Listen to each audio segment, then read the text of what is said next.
Bismillahirrahmanirrahim. Assalamu alaikum student. You're welcome in my YouTube channel, The Physics School Student. Today we are discussing about the parallel resonance circuit. इससे previous lecture के अंदर हम लोग student discuss कर चुके हैं series resonance circuit, जिसमें हम लोगों ने RL3 रजिस्टर कैपेसिटर इंडक्टर के क्रॉस अल्टरनेटिंग सप्लाई को प्रोवाइड किया था और चेकआउट किया था the variation in current with respect two variable frequency of the alternating source. तो आज के सेम टॉपिक में हम लोगों ने क्या करना है, आज के इस लेक्चर में हम लोगों ने कैपेसिटर और इंडक्टर को पैरेलल कॉम्बिनेशन में कनेक्ट किया और उनके एंड्स के अक्रॉस हम लोगों ने एक अल्टरनेटिंग वेरिएबल फ्रिक्वेंसी के साथ एक सोर्स को कनेक्ट किया है। यहाँ पे भी जो हम लोगों ने अल्टरनेटिंग सोर्स को कनेक्ट किया है उसका फ्रिक्वेंसी कांस्टेंट नहीं है बल्कि कैसा है, वेरिएबल है। From minimum value of frequency to its frequency gradually increases to the maximum value. और हम लोग इस आज के इस लेक्चर में चेकआउट करने जा रहे हैं कि what changes involved with the change in frequency when the capacitor and inductor are connected in a parallel combination। जबकि यहाँ पे रजिस्टर स्टूडेंट जो है, जो हम लोग यहाँ पे कॉइल यूज़ कर रहे हैं इंडक्टर की, इसकी इसी में ये जो इंडक्टर है ये as a inductor as well as a resistor भी बिहेव करेगा। मीन यहाँ पे जो इंडक्टर है ये इंडक्टर के तौर पे तो बिहेव करेगा ही करेगा, साथ में रजिस्टर के तौर पे भी बिहेव करेगा।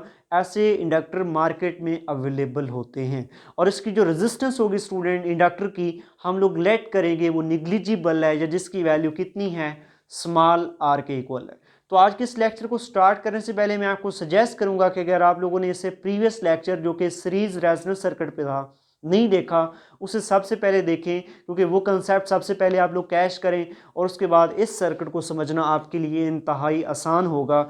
आइए इसको डिस्कस करते हैं। यहाँ पे मेरे पास इंडक्टर है, यहाँ पे कैपेसिटर है, दोनों पैरेलल कॉम्बिनेशन में कनेक्टेड हैं स्टूडेंट।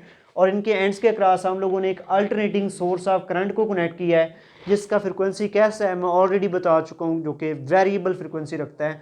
तो यहाँ पे इसके लिए मेरे पास जो इम्पीडेंस डायग्राम है स्टूडेंट, यहाँ पे वो मैंने यहाँ पे ऑलरेडी ड्रा की हुई है। और impedance diagram for this circuit is a given as, यहाँ पे ये आर जो है इसको आप लोग बोलेंगे resistance across this circuit which is represented by the small R और कैपिटल आर। और यहाँ पे हम लोग देखें, अगर रिएक्टेंसेस की बात करें, reactance of inductor as well as reactance of a capacitor, we have earlier studied that the reactance of inductor is directly proportional to the frequency and the reactance of a capacitor is inversely proportional to the frequency. So these two relations are given as it. Next, when we have to talk about the behave of this RC parallel circuit, RLC parallel circuit at a low frequency, जब हम लोग low frequency की बात करते हैं student कि हमारे पास frequency जब यहाँ पे लो होगी अल्टरनेटिंग सोर्स ऑफ करंट की, उस वक्त क्या होगा, देखिए फ्रिक्वेंसी लो होगी, XC डोमिनेट करेगी, XL का वैल्यू कम होगा, जबकि रजिस्टर अक्रॉस दिस सर्किट जो है वो कैसा होगा, कांस्टेंट होगा। तो हम यूं कहेंगे कि XC डोमिनेट किया, XL का वैल्यू कम है। तो यहाँ पे जब दोनों का डिफरेंस लेंगे, because XC XL both are the impedance reactances vector, or you can say that these are the reactances vector and which are directed in opposite direction. So when two vectors are directed in opposite direction, it means that they are subtracting from each other. जब हम इन दोनों को subtract करेंगे, हमारे पास XC ज़्यादा था तो XC यहाँ पे बाकी बचेगा और R एज इट सेम रहेगा। तो सर्किट कैसा बिहेव करेगा, सर्किट जस्ट ओनली RC के तौर पे बिहेव करेगा। यहाँ पे इंडक्टर का कोई काम नहीं होगा, ये inductor just as a resistor के तौर पे काम करेगा यहाँ पे, ठीक है। और सर्किट RC होगा क्योंकि रेजिस्टेंस तो एज इट है, फ्रीक्वेंसी पे डिपेंड ही नहीं करती।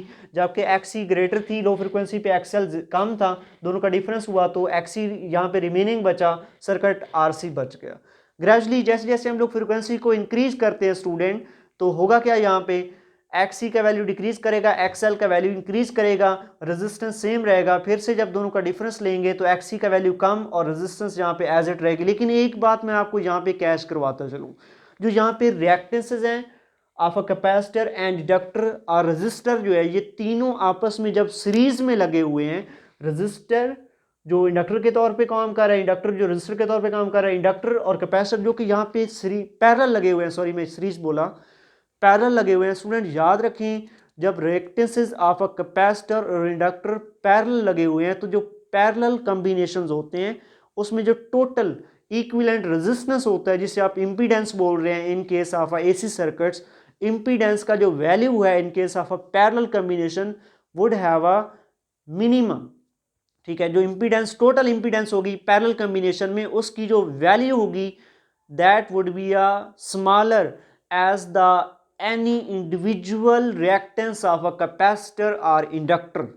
आई थिंक सो आपने कैच किया होगा कि अगर हम लोग बात करें पैरेलल कॉम्बिनेशन की स्टूडेंट, तो पैरेलल कॉम्बिनेशन में जो इस सर्किट का टोटल इम्पीडेंस होगा स्टूडेंट, वो कैसे कैलकुलेट किया जाएगा। पैरेलल में जब हम लोग रेजिस्टेंसेस निकालते थे, जो इक्विवेलेंट रेजिस्टेंस होती थी उसकी वैल्यू एनी इंडिविजुअल वैल्यू से भी कम होती थी। तो सेम केस यहाँ पे भी लगेगा, जो इम्पीडेंस ऑफ एसी सर्किट होगा उसकी जो वैल्यू होगी वो लीस्ट होगी, कम होगी the reactance of a capacitor और इंडक्टर। मीन इम्पीडेंस का वैल्यू एनी वैल्यू, इंडक्टेंस की जो वैल्यू है, इंडक्टिव रिएक्टेंस की जो वैल्यू है, जो कैपेसिटिव रिएक्टेंस की जो वैल्यू है, इनकी जो इंडिविजुअल वैल्यू है, जो इंपीडेंस होगी सर्किट की, उन दोनों की वैल्यू में से किसी भी एक से कैसी होगी, कम होगी, क्योंकि पैरेलल कॉम्बिनेशन जहां पे आ गया।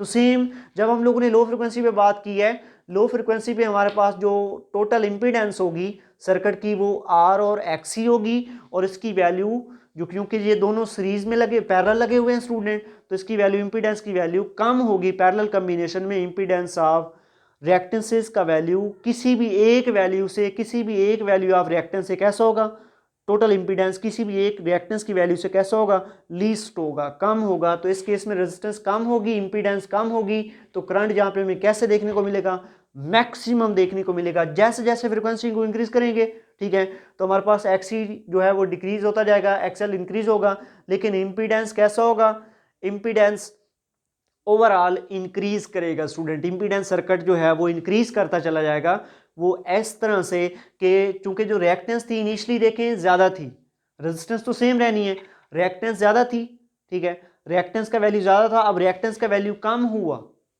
ठीक है, तो हम ग्रेजुअली रेजिस्टिव सर्किट की तरफ जा रहे हैं। तो mean at resonance frequency circuit हो जाना रेजिस्टिव, तो उसका वैल्यू, इंपीडेंस का वैल्यू मैक्सिमम हो जाएगा जब सर्किट रेजिस्टिव होगा। फिर से देखें यहाँ पे, जब फ्रीक्वेंसी फर्दर इंक्रीज किया तो एक्सी का वैल्यू डिक्रीज किया, एक्सएल का वैल्यू इंक्रीज किया, तो ये हमारे पास इंपीडेंस डायग्राम आ गई, इसका जो हमने डिफरेंस लेकर यहाँ पे निकाली। तो यहाँ पे इस तरह से हमारे पास ग्रेजुअली इंपीडेंस पैरेलल सर्किट की क्या करती जाएगी, इंक्रीज करती जाएगी, इनिशियली कम होगी, क्योंकि जब हमारे पास एलसी सर्किट जो है ये पैरेलल है तो इंपीडेंस इनका ओवरऑल कम होगा, क्योंकि दोनों पैरेलल कनेक्टेड हैं, इनका रिएक्टेंसेस कम होगा, इंडिविजुअल वैल्यू से भी इसका इंपीडेंस कम होगा। नेक्स्ट अगर हम लोग बात करें at resonance frequency, resonance frequency भी आप लोग देख चुके हैं, कब होता है resonance frequency, the value of frequency in between the lower frequency and higher frequency at which the reactances of a capacitor and inductor becomes equal to each other, so that frequency is said to be a resonance frequency। उस frequency पे हमारे पास क्या होगा, XL और XC का value same होगा, XL XC same होगा, दोनों पैरेलल हैं, दोनों एक दूसरे को क्या कर देंगे, कैंसिल करेंगे। जब कैंसिल करेंगे तो टोटल इंपीडेंस ऑफ सर्किट कितनी होगी, रेजिस्टिव होगी। देखिए जरा गौर से, जब फ्रीक्वेंसी कम था सर्किट बिहेव कर रहा था RC के तौर पे, रिएक्टेंस ऑफ कैपेसिटर भी था, रेजिस्टेंस भी था, दोनों पैरेलल लगे हुए हैं, तो टोटल इंपीडेंस किसी भी एक रिएक्टेंस की वैल्यू से कैसा था, कम था। तो मीन जैसे जैसे फ्रीक्वेंसी बढ़ा रहे हैं एक्सी कम हो रहा है, आर सेम है, तो मीन इंपीडेंस बढ़ रहा है, क्योंकि ये पैरेलल कॉम्बिनेशन है स्टूडेंट। नेक्स्ट अब हम लोग बात करते हैं रेजोनेंस सर्किट की। एज रेजोनेंस फ्रीक्वेंसी पे, रेजोनेंस फ्रीक्वेंसी पे स्टूडेंट एक्सी एक्सएल से कैंसिल हो गया, रिमेनिंग इंपीडेंस आर हो गया, तो इंपीडेंस पहले आर की वैल्यू से कम मिल रहा था, इंपीडेंस पहले इंडक्टिव रिएक्टेंस, कैपेसिटिव रिएक्टेंस और रेजिस्टेंस की वैल्यू से भी कम था, क्योंकि पैरेलल कॉम्बिनेशन है। लेकिन रेजोनेंस फ्रीक्वेंसी पे इंपीडेंस कितना हो गया है, आर के इक्वल हो गया। इट मींस दैट इंपीडेंस का वैल्यू इंक्रीज हुआ है, इंपीडेंस का वैल्यू इंक्रीज हुआ है तो करंट का वैल्यू यानी कि डिक्रीज हुआ होगा। उलट केस है सीरीज के, पैरेलल में एट रेजोनेंस फ्रीक्वेंसी पे करंट डिक्रीज होगा, फ्रीक्वेंसी चूंकि फ्रीक्वेंसी इंक्रीज हो रहा है, साथ में इंपीडेंस भी बढ़ रहा है पैरेलल कॉम्बिनेशन की वजह से। तो ये हमारे पास वेरिएशंस ग्राफ है फॉर करंट एंड फ्रीक्वेंसी के लिए, जिसमें हम लोग स्टूडेंट देखें कि इनिशियली जो है करंट यहाँ पे मैक्सिमम होगा जब हमारे पास आरसी सर्किट होगा, ग्रेजुअली जैसे जैसे फ्रीक्वेंसी इंक्रीज करेगी इंपीडेंस का वैल्यू डिक्रीज करेगा, because we are talking about the parallel combination. The value of a impedance of AC circuit would be a minimum as comparing to the least individual value of a inductance reactance or capacitive reactance. So we can say that at a resonance frequency impedance will have a maximum value that's equal to resistive. Circuit resistive होगा तो value बढ़ी तो current का value no doubt क्या करेगा, decrease करेगा, ये curve नीचे आएगा, इसका वैल्यू डिक्रीज करता चला जाएगा। और एट लो फ्रिक्वेंसी सर्किट कैसा बिहेव कर रहा था, आरसी के तौर पे बिहेव करेगा। जब रेजोनेंस फ्रिक्वेंसी की बात होगी, ये रेजोनेंस फ्रिक्वेंसी, उसमें आइडियल केस में तो करंट स्टूडेंट बोला जाता है पैरेलल सर्किट में जीरो, लेकिन कोई ना कोई इसकी वैल्यू यहाँ पे होती है। आइडियली करंट जीरो नहीं होता। रेजोनेंस फ्रिक्वेंसी पे देखें स्टूडेंट करंट मिनिमम होगा क्योंकि इंपीडेंस किसकी इक्वल हो गई है, रजिस्टर के। पहले इंपीडेंस पैरेलल कॉम्बिनेशन में रजिस्टर की रेजिस्टेंस, कैपेसिटर की रिएक्टेंस और इंडक्टर की रिएक्टेंस से भी कम थी क्योंकि पैरेलल कॉम्बिनेशन में इक्विवेलेंट रेजिस्टेंस कम होती है। तो तभी जैसे जैसे हम लोग फ्रिक्वेंसी बढ़ा रहे थे इंपीडेंस का वैल्यू बढ़ रहा था।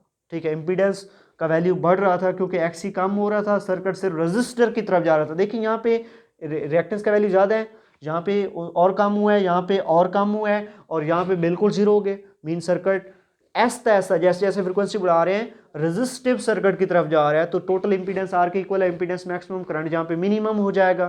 ठीक है, नेक्स्ट अगर हम लोग वैल्यू निकालें रेजोनेंस फ्रिक्वेंसी की, इस फार्मूले से एक्सएल एक्सी के इक्वल है, एक्सएल ओमेगा एल, एक्सी 1 और ओमेगा सी, यहाँ पे ओमेगा इधर गया मल्टीप्लाई, एल इधर आकर डिवाइड हो गया, ओमेगा स्क्वायर स्क्वायर खत्म करने के लिए स्क्वायर रूट ले दोनों साइड पे, omega is equal to square root of 1 over L सी।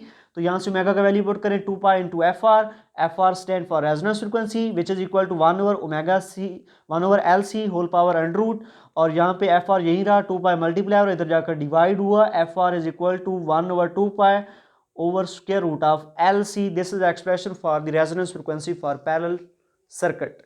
ठीक है, तो हमारे पास जो है नेक्स्ट अगर हम लोग बात करें एट अ हायर फ्रीक्वेंसी, जैसे जैसे हम लोग फ्रीक्वेंसी बढ़ा, देखिए रेजोनेंस फ्रीक्वेंसी पे सर्किट सिर्फ रेजिस्टिव हो गया।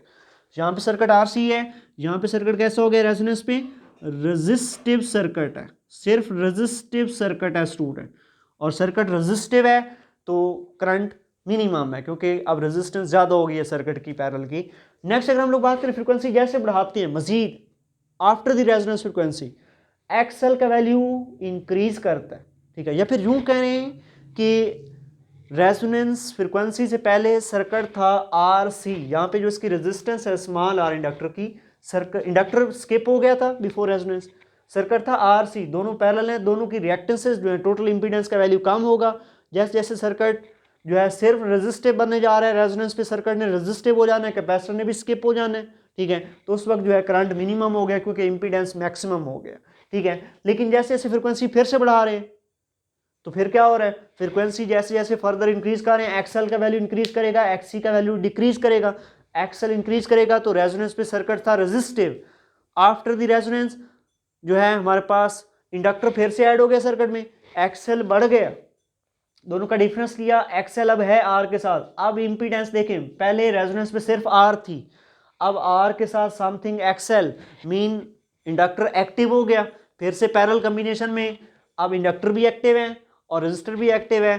तो हम बोलेंगे कि जो इंपीडेंस होगी इक्विवेलेंट रेजिस्टेंस होगी पैरेलल कॉम्बिनेशन की, वो फिर से क्या होगी, किसी एक वैल्यू ऑफ रेजिस्टर या इंडक्टर की रिएक्टेंस से भी कैसी होगी, कम होगी।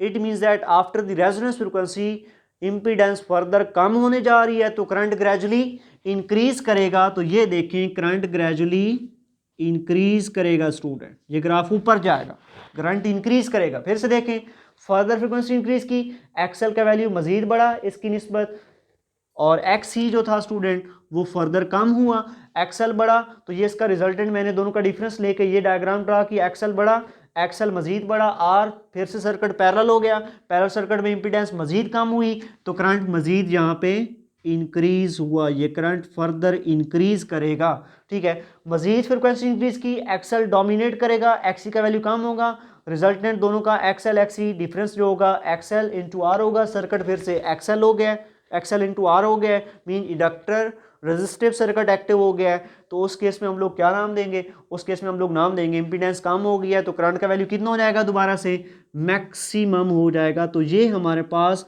ये जो कर्व है frequency current curve is giving the variations of the current in parallel resonance circuit with the gradually increase in a frequency. ठीक है, ये रिलेशन हो गया हमारे पास, ये कर्व हो गया, इसको आप लोग अच्छे से देख लें। अब नेक्स्ट अगर हम लोग बात करें properties of the resonance frequency की, तो रेजोनेंस फ्रीक्वेंसी की अगर प्रॉपर्टीज की बात करें तो resonance frequency can be calculated by using this formula, FR is equal to 1/2 pi into under root LC. The impedance at resonance frequency is equal to R.